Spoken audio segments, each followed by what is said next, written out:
Você já se perguntou o que é um satélite geoestacionário? Por que ele tem esse nome? Qual é a física envolvida na órbita desses satélites? O que eles têm a ver com o sistema de antenas parabólicas e as telecomunicações? Eu sou o professor Douglas Gomes e vou te explicar a física envolvida na órbita desses satélites e no posicionamento das antenas parabólicas. Acompanhe o restante do vídeo para saber mais sobre o assunto. Mas se quiser aprender mais curiosidades de física, curta, se inscreva e deixe um recado para eu ler. Vai fazer o Enem, vestibular e precisa entender física? Aqui embaixo tem um link para você conhecer mais sobre o meu curso. Agora vem comigo. Eu representei aqui o nosso planeta Terra e o seu eixo de rotação. Aqui, esse é o eixo de rotação da Terra. Ele fica girando como se fosse um peão em torno desse eixo. Aqui está o centro do planeta e é possível lançarmos satélites que ficam orbitando a Terra a uma altitude específica, permanecendo constantemente sobre o mesmo ponto do nosso planeta. Eles ficam estacionados sempre sobre um mesmo ponto da superfície do nosso planeta. Estacionados de tal maneira que, a palavra aparece com estacionários, daí o nome. Mas como isso é possível?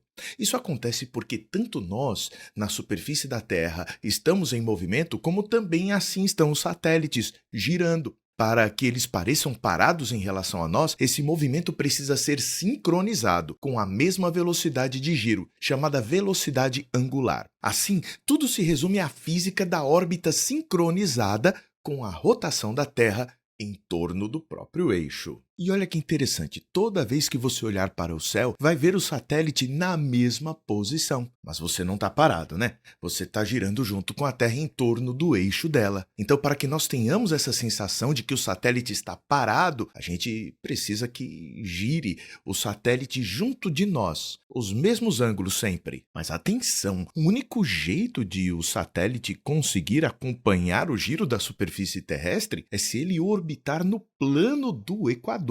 Se a gente lançar aqui em uma outra posição, ele não vai ficar girando em torno do eixo da Terra. Ele gira em torno do centro da Terra. Isso vai ser um problema. O problema é que, fazendo isso, vai ter hora que ele vai estar no hemisfério norte e vai ter hora que ele vai estar no hemisfério sul. Então ele fica se movendo em relação a nós que estamos aqui na superfície da Terra. E aí não vai ficar nada estacionado, concorda? Por isso, é importante que o nosso satélite orbite no plano do Equador. E todos os satélites estacionários, ou melhor, geoestacionários, estão no plano do Equador a uma mesma altitude de 35.800 quilômetros. Aqui você vê uma pessoa no Equador com um satélite sobre a cabeça dela. Se essa pessoa se movimentar, o satélite deve se mover de forma que sempre esteja na mesma posição, sempre sobre a cabeça dessa pessoa. E para que isso aconteça, o tempo que a pessoa demora dando uma volta em torno da Terra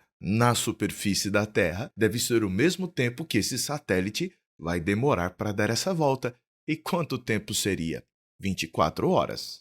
Agora que você notou que o movimento do satélite acompanha o movimento da superfície da Terra, é interessante você pensar, e se você não estiver no Equador, se você estiver no hemisfério norte ou no sul, como é que você vai ver esse satélite? Ele também vai parecer parado em relação a você. Mas nesse caso, o satélite não vai parecer estar bem sobre a sua cabeça, mas com uma certa inclinação. Veja a diferença de quem está aqui no hemisfério norte. Veja que a pessoa vai girando também junto com o satélite. A única diferença é o ângulo com que ela vai ver. Não para lá, mas com uma determinada inclinação.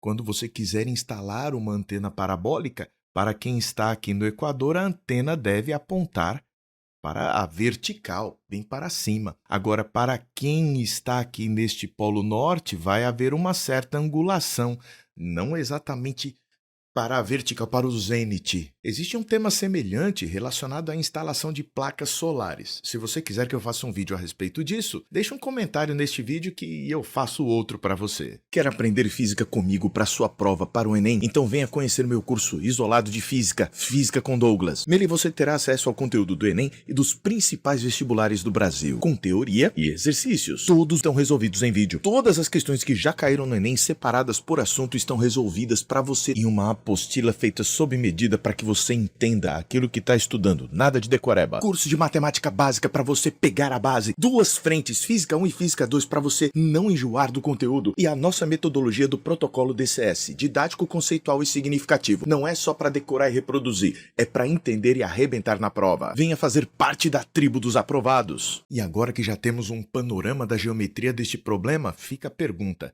Fisicamente, em termos de forças, como é que isso vai se comportar? De acordo com a lei da gravitação universal de Newton, a força é dada por Gzão Mzão Mzinho sobre d ao quadrado, onde Gzão é a constante da gravitação universal, Mzão é a massa da Terra, Mzinho é a massa do satélite e d vai ser a distância do centro do planeta até o local onde este objeto se encontra. Mas isso vai ser o raio da órbita. O raio da Terra, da superfície da Terra, vale aproximadamente 6.380 quilômetros. Mas nós queremos saber o raio da órbita desse satélite. Para isso, é importante observarmos que a única força que está atuando aqui é a força gravitacional, de tal maneira que ela será, então, a resultante centrípeta. Com base nisso, nós vamos conseguir encontrar este outro raio, que é o raio de órbita. Mas a resultante centrípeta é dada por m vezes a velocidade ao quadrado sobre o raio da trajetória. Com isso, a gente consegue transformar aquela equação nesta aqui.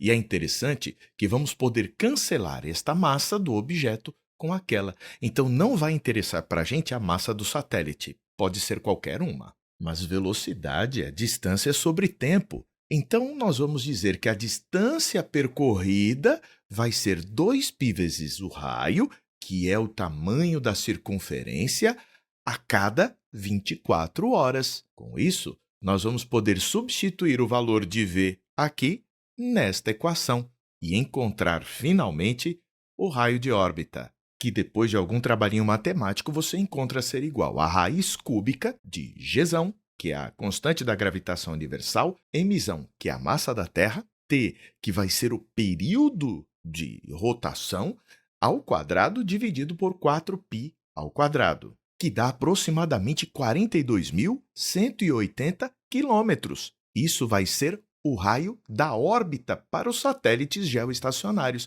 Então, todos os satélites geoestacionários precisam ter o mesmo raio de órbita. Por isso é complicado. Às vezes você precisa de um espaço para colocar um satélite e já pode ter algum outro por ali. Então, a gente tem um congestionamento de satélites numa mesma linha. Assim, a distância da sua cabeça até os satélites geoestacionários é algo em torno de 35.800 quilômetros. Como é que eu cheguei a esse valor? Peguei aqui o raio da órbita e descontei o raio da superfície da Terra. A diferença entre esses dois valores dá a distância, a altitude em que vão se encontrar esses satélites. Mas se você quiser saber com que velocidade eles estão, você vai fazer essa conta aqui, o que dá aproximadamente 11.000 quilômetros por hora. Um valor surpreendente, não é?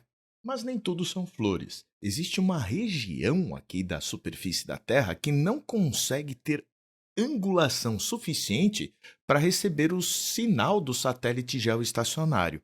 Isso acontece por conta da geometria mesmo do nosso problema. Agora, ainda existe um outro problema. A partir de certa latitude, as ondas eletromagnéticas que vêm do satélite não conseguem chegar até a superfície do planeta Terra.